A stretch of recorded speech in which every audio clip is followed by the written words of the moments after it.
8 minutes on Strava for going on my run, 7 minutes on Google Doc, 1 minute on Google, 1 minute on camera, 1 minute on phone, and then 1 minute on settings.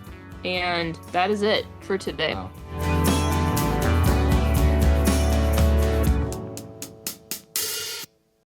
Welcome back to the Social Media Sobriety Podcast. I'm your host, Tyler Mundo, and join with me on Zoom is my good friend and line dance partner, Claire DeBach. And Claire, I talked to you a little bit about getting on the podcast, but I was just so excited when I found out a little bit more about your phone use, your social media use, and everything. So please enlighten the audience. Tell them a little bit about yourself and why you're here today. Yeah, so my name is Claire, and I met Tyler at line dancing. We were just dancing together at Guitars and Cadillacs, and we got on the topic of phone usage, and I was telling him how I was using, I on average about use my phone 15 to 30 minutes a day, if that's excluding a workout video. So yeah, I would say that would be the main kicker that got me on this podcast.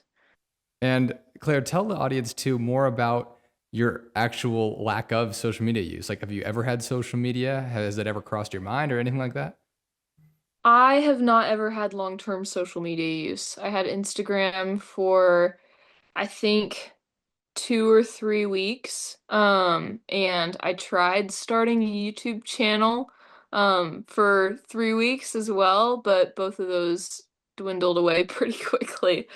For me personally, when I found that when I started using social media or using any kind of electronic entertainment, I would go all in and I would spend the whole day using electronic entertainment or social media. So I found that the pattern that works for me is cutting it out completely. Wow, that's unbelievable. And maybe you should be doing this podcast and not me, because I feel like I'm on my phone a lot more than you. I use it about like hour and a half, 2 hours a day, but under 30 minutes is unbelievable. Yet she still responds to my text pretty quickly. So that's awesome. So I guess, Claire, first off, how do you have like more of a social life if you're not on social media or on your phone? I think that's a very uncommon nowadays.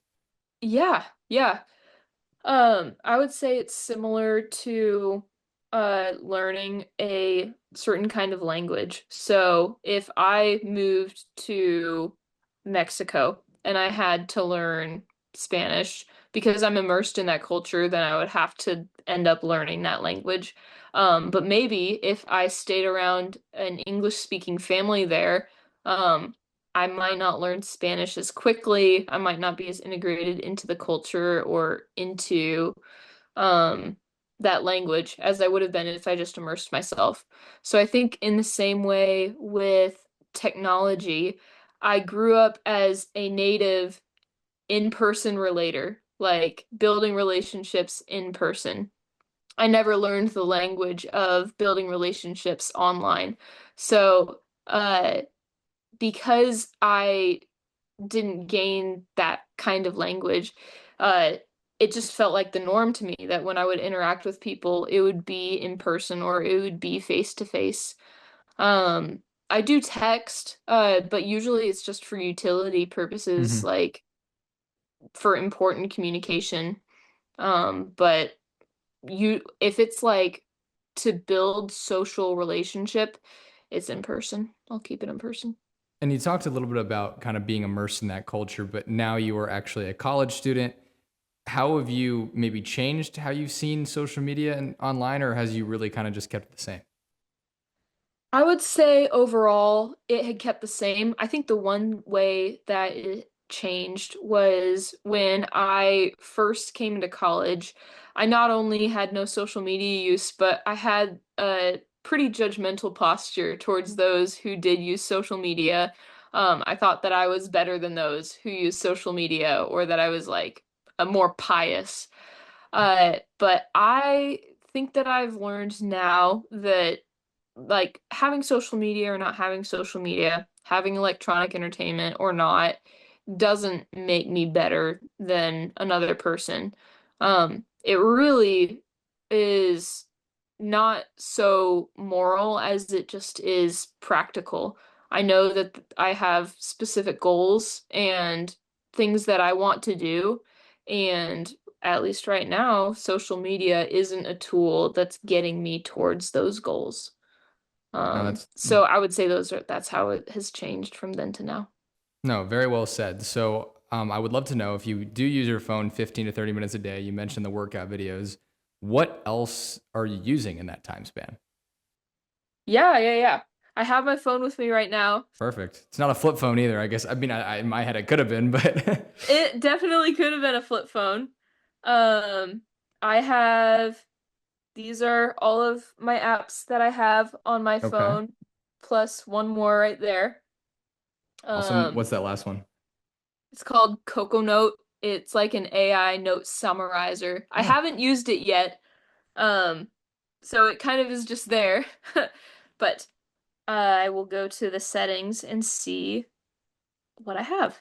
that's exciting. I go to mine, but I think my phone's the one doing the recording. But um, yeah, if I remember correctly though, I think I get a lot on maps, which I just don't even consider. Like I have Apple CarPlay, and then Yeah, messages is probably the biggest one that I have on there. But for other people, it's it's very different, and I think especially for someone like you who's probably never used her phone more than even being, I guess, more strict about it, like an hour a day, seeing people with like 5 to 6 hours of screen time is probably unheard of. The same way people listening to this are probably thinking, how does someone survive off of those 30 minutes a day? right. Yeah. So for today, I used my phone for 3 hours and 5 minutes. Okay. 1 hour of that was the workout. Yeah. 21 minutes of that was Google Maps to get to where I need to Nice. go. 11 minutes of that was Paycom, so clocking in and out for work. And those are the top four. Wow. 10 minutes on clock, probably for setting alarms or whatever. 9 minutes on calendar, 9 minutes on photos, 8 minutes on Strava for going on my run, 7 minutes on Google Doc, 1 minute on Google, 1 minute on camera, 1 minute on phone, and less than 1 minute on settings. And that is it for today. Wow. And that's, I don't know, that seems like more than I would think from you too, as well, from what I know. But that's really, really crazy. And I think it's in my personal opinion, an awesome way to live and maximize your time and enjoy living in the moment. So props to you, Claire, for that. I'd love to know a little bit more about the feeling of FOMO. It's a very common one we have, fear of missing out. Do you experience that because you're not on social media and seeing what's going on? Um, I so when I had social media for that short period of time, I had Instagram for about 3 weeks. I noticed that it was having social media that would cause FOMO because I would be seeing the things that people are posting that I was missing out on. Um, so I was aware of the things that were going on in the world that I couldn't participate in. Um, in some ways, I still experience FOMO now, but much less so than if it was through social media. Like now, if I experience FOMO, it's usually in retrospect where like I was doing something one night and then I learned the next day that some friends went out to play pickleball. Um, so I don't think that uh social media did something to decrease FOMO. I think if anything, it would increase it for me. Now, statistically, I don't know if that's the case for Hmm. everyone. I would have to look at the data on that, and I'm sure that there's data out there. But I just know that's the case for me. No, and that's what this is all about. Where I'd love to, get in the mind of Claire de Bach and explain how her phone use is something that other people can maybe learn from. So, I would guess I would love to know a little bit more too. Like, what is it like being at places and not immediately going to your phone and kind of just watching and people watching and thinking about Oh things? yeah. Yeah.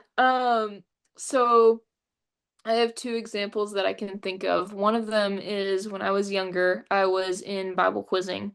And when you're a Bible quizzer, you have a scripture portion of the specific books that you're studying for that year. So like I had like the book of John and Okay. it was just like a little booklet. And I found that um even though I didn't have a phone, I could still use things in the same way that people would use phones, maybe to Hmm. avoid the uncomfortable like feeling of trying to socially interact with people. So I would hold my scripture portion in front of my face and like memorize Interesting. scripture um to avoid social interaction. And I remember my mom getting on me about that. And I was like, "But I'm memorizing the Bible. Like, wouldn't you rather me do this?" And what she said has stuck with me. The reason why we memorize scripture is to have healthy relationship with people, not to avoid relationship with people. And I was like, oh, snap. Um, so I guess the same can be said for social media. If you're using social media to avoid socially interacting with people, then social media has failed its purpose of connecting people, if that's the purpose that you want social Right. media to have. So that's one example. The second example is actually recently when I work at Lake Mary, that's where I'm working this summer. Okay. You get two 15-minute breaks um, during your shift, and it's from like 7 a.m. to 3:15 p.m. So I can put two 15-minute breaks in there. And uh, I'd never had like that kind of break before.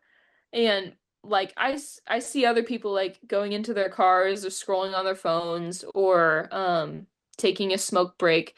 And I go into my car and I sit down and I'm like, so what do I do now? I didn't have anything to do. Right. So I just sat and thought for 15 minutes and then my timer went off and I'm like, okay, I guess I'll go back inside now. And it was like it felt so awkward. Like I so and maybe that's because even though I don't have a phone to fill up filler time, Hmm. those gaps where people have an opportunity to be still and sit with themselves, just because I don't have a phone doesn't mean that I probably avoid those situations, either by becoming busy or by doing something else. Um, so I don't know where I was going with that, but I think I realized that how different the way that I have structured my life is from the way that the rest of the world has been set up or the rest of culture has been set up. Where sometimes it does grind against how things have been set up even in my own workplace. But I found other stuff to do. Like during my 15-minute break this time, I ran a mile and a half and it Wow. was great. 15 minutes. Very impressive. It was awesome. No, that's really cool. And I guess going off of that point, then, so what does your day look like on a daily basis? Like, tell me, you work out, you go to school, or you go to your job. Like, what else is it? Because how do you fill that extra time that most people have maybe on their phones? Yeah, this summer is especially busy. I personally I wish that it was less busy, but it is structured how it is right now. It's the season. A normal day in my life, I wake up at 4 in the morning, and from about 4 to 4:15, it's just generally getting ready for my day. So like brushing my teeth, um, brushing my hair, getting dressed, preparing for devotions. And from 4:15 to 4:45, I'm doing devotions. And that includes I read a set list of prayers. Mhm. I pray for uh my family, friends. There's a list of prayer requests. Um, I read a bit of the Bible and I write a little bit in my journal, some prompts. At 4:40 to 4:45, I close things up and I'll work out from about 4:50 to 5:50. Um, I like lifting, so I've just been sticking to a lifting Hmm. plan. And then from 5:50 to 6:30, I am eating breakfast, showering, packing my lunch, preparing any paperwork that I need for work. From 6:30 a.m. to 4, yeah, about 4 o'clock p.m. I'm working and I work at Lake Mary. It's a psychiatric residential facility, and Hmm. I'm a behavioral health technician there. Awesome. Um, With your 15-minute breaks in between, of course. oh yes. Yeah. So for my 15-minute breaks, I have been playing around with what I should do with them. A lot of the time I have just been sitting in the car and thinking, and um sometimes the breaks come right after like super stressful like after de-escalating a crisis situation with some learners there. So I'll take the break to decompress and just think and allow that to like Mhm. allow it to be a little bit of a chill time. But more recently, because I have not been finding time to get my marathon training done, I'm running a marathon in October. Oh, wow. That's I, awesome. yes, yeah. So I decided that I'm gonna start utilizing those 15-minute breaks to run. I can get a mile and a half done in about 15 minutes. So, and that's about the perimeter around Lake Mary. So I'll just run a lap around Lake Mary during those 15-minute breaks. Um, when I get home, things can change a little bit. I have meetings that I'll do in the afternoon or evening, like this podcast. There you go. Um, Exactly. Thank you for the time. yes, yeah. Uh, Yesterday I had a meeting with someone from the university. Um, I'll get General to do things that I need to get done. I'm working on a capstone project, so I'll do that in the afternoon as well. And then by 7 p.m. it's time to shut it down. And I'll take a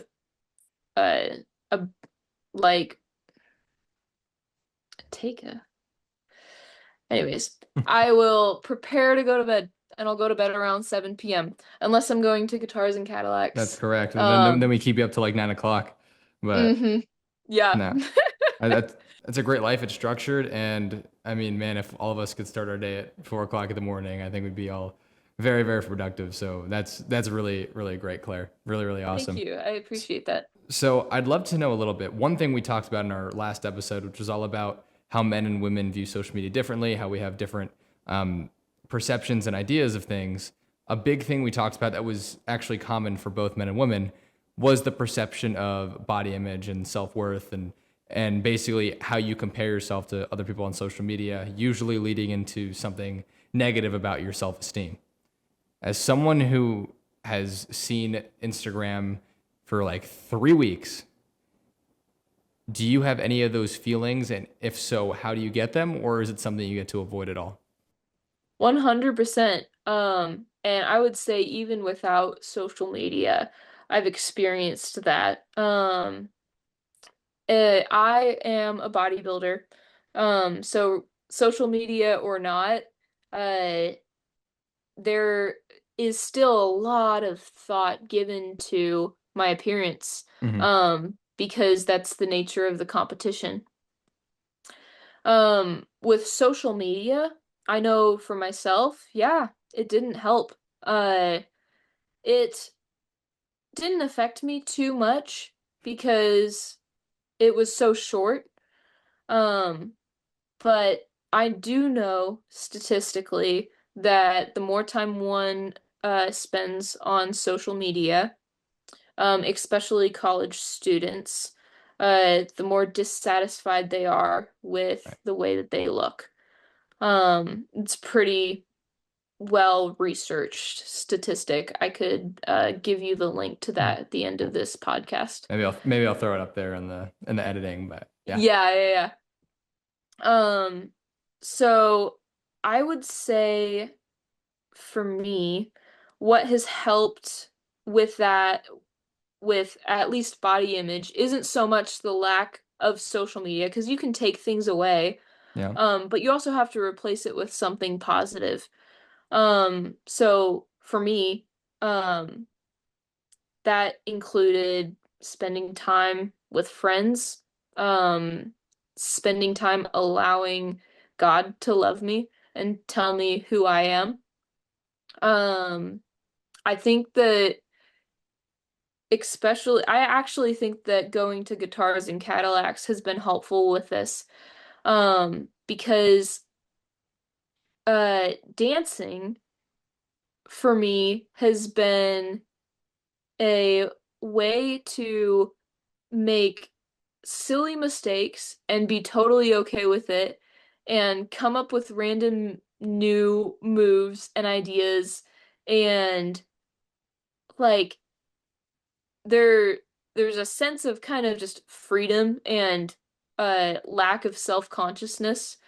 Um and so I think, yeah, you can take away social media and that might improve body image, but it does need to be replaced with something else if you're going to really solve that problem. Very interesting. I think the guitars and Cadillacs thing is such an interesting idea because, I mean, you and I have danced together plenty of times, and the amount of Yeah. mistakes we make, yet it feels like there's nobody watching, and it just Yes. you're just working with your partner and making sure you're getting better. And if you make a mistake, who cares? You can meet somebody new, make a mistake, nobody cares. And I really wish that could be something that was attainable for everyone, is being able to make your mistakes in real life and not have it affect you. I think it's a great way to live, and a very interesting point. Speaking of guitars as well, when we first talked about this, it's not only social media and phone use you don't do. You didn't really watch any TV or YouTube as well, right? Is that correct? That is correct. Yeah. So, I mean, I guess how does one do that? It's even to me, it sounds unbelievably insane in a good way to just not even have any entertainment like that unless, as you told me, it was like scheduled with friends. Right. Yeah. So it's not an act of sheer will. I do have tools that help me. Um, because honestly, if I did try doing it just by like trying to grit through it, I would fail miserably because I know myself. I will easily slide right back into like watching YouTube for hours on end. Mm-hmm. Um, if it was up to me. So I know myself and I know that I have those tendencies. So one tool that I use with my accountability partners, who are my parents, it's called Custodio with a Q. Studio. Okay. Um, Questido. Um, and through that, I'm able to choose what kind of things I want to keep on my devices and what kind of things I don't want to keep on my devices. So my phone, for example, doesn't have a Google search function. And my iPad as well doesn't have a Google search function. Um, I'm able to type in specific website URLs that I need to use. But other than that, I have not had to use Google search at all. Hmm. Um, because I also know that uh, I can spend a lot of time searching up random stuff. And Custodio can also block specific website URLs. So it can block YouTube, it can block website URLs that are coded or classified as game websites. Right. Um, so that's been super helpful for me. In regards to like watching TV, um, pretty simple restriction there is that I just don't have a TV in my dorm room. Ah. Um, and while I'm living at home, I just don't have the remotes. So like I'm in my basement right now Mm. and we Oh, have a room tour. TV right here. And uh when I first moved back home, it already became an issue that I was spending a lot of time watching the TV. So the simple restriction that we made, um, or that like I collaborated with my accountability partners, is that I'll just give them the remote and the problem was solved. So one thing that my dad taught me when it comes to changing behavior is that there are three A's to changing a behavior. Access, so changing the access of whatever it is that you don't, or the habit, you know. Accountability, so bringing other people into Yep. it. Statistically, that works really well. Like you could look at statistics on people who are trying to quit smoking by themselves versus with a support group. Um, those who quit with a support group are much more likely to continue to quit, in the example of smoking. And then the last day is attitude. You will only be able to change your behavior if you want to change your behavior. Like you can remove access and you can have a lot of accountability, but if you personally don't want to change, no one's gonna be able to stop you from doing that. Yeah, very true. And I think that comes with using social media intentionally. Is you could do all these things, you can limit your access, you could put delete apps, you can do all those things, but if you don't actually want to do it, it makes it very hard to make that change. So, very good point, Claire. 100%. Um, I guess my next point would be, would you recommend your phone use to other people and why? Like, I mean, it's so limited, you don't have really anything entertainment wise on your phone. Would you recommend that to someone? Um, I would say it's worth a shot. It's worth trying. If someone wants to try doing that, they could see what it would be like to have no electronic entertainment for a month. Um, and of course, I can imagine that like once you start doing that, uh for lack of better words, your body will start arguing with you, kind of like a parent setting a boundary for a toddler. Like you're probably gonna fuss and whine a little bit. Um, And but you can withdrawals too, also I be think, a right? yeah, absolutely. Um, you can be a great parent to yourself and be like, "Hey, we're gonna be consistent for this month. After it's over, we can reevaluate and see if we want to continue, but for right now, we're going to do it for this month." Um, don't be a tyrant to yourself. Otherwise, you're probably not going to like yourself. Um, but nevertheless, I know that this strategy works for me because I know my tendencies to Mhm. overuse electronic entertainment. When I get stressed, I like to escape. And that's mostly through electronic entertainment. Maybe for other people, it's uh other things that they like to do to just get out of it. Um, but for me, electronic entertainment, if I use it as a mode of escape, I usually don't end up returning back to the environment that I was in feeling refreshed. So if I want to escape, I want to make sure that it's recharging for me. Um, what works for me is not going to work for the next person. Definitely. Um, so I would, that's why I would suggest someone trying it, but I'm not going to prescribe it to the whole world, you know? Yeah, for Everyone, sure. like, this is a foolproof way to, like, live the best life. It's just, No, it's to each their own too. This podcast, and it kind of what you said too, like in terms of the judgmental thing of not being on social media and seeing other people.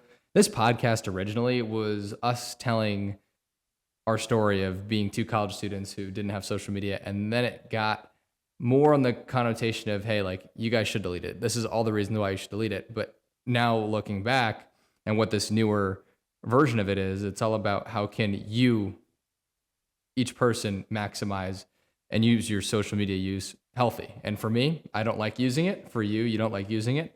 For someone, they may love using it, but there are still better ways to actually spend that time on social media as opposed to just deleting it altogether outright. So, very, very good point, Claire. And I guess how do you really just stay in touch with friends? And another one along those lines is how do you stay in touch with what's going on in the world without social media? Mm. Um, so when it comes to staying in touch with friends, I if I want to meet up with them, I'll give them a text like, "Hey, we haven't ha hung out in a while." Like just reaching out to them. That can be hard for some people because that does mean like a time commitment with one person. It means restricting your availability to one person. Whereas with social media, be you can like hang out with everyone. Huh, interesting. Um, Now the difference, I guess, between hanging out with one person and hanging out with everyone is you when in social media, you have the opportunity to know everyone and yet not be known. Um, it's the opposite of vulnerability. And in the same way, everyone else is not really being fully known. You're not really knowing someone. You're knowing what they're posting. Uh, I think a really good question that I would encourage everyone to ask themselves, especially when considering a relationship that they have with a particular person, is not how well do I know them, but how known do I feel by them? Um, and usually when it comes to relationships that are only through social media, um, the answer is usually I don't feel very known by them because you're not letting yourself be known by them. You're posting a certain version of yourself out there. Um, when you're with one-on-one with a person, uh, they are seeing you. They're seeing you in real time. Same with like dancing. Yep. I'm not posting a video of me dancing to be evaluated. I'm messing up and learning and trying new things, which is really scary and really vulnerable. Um, so okay. But your question to me was how do I keep in touch with people? Yeah. I reach out and I plan and I commit to being okay with being with one person. I think it's so important to allow oneself to be fully known and fully loved. Um, and if I really value relationship, I think that when I think of the word relationship, I don't think of an interaction over social media. I'm thinking of in person. Um, so maybe social media can be used to plan for those things if Hmm. that's your way to reach out to people or contact people. Um, but I would say definitely reaching out to a person in planning. But what was your second And the question? other part was like your news and current events. How do you keep up with that? Oh, yes. This one, I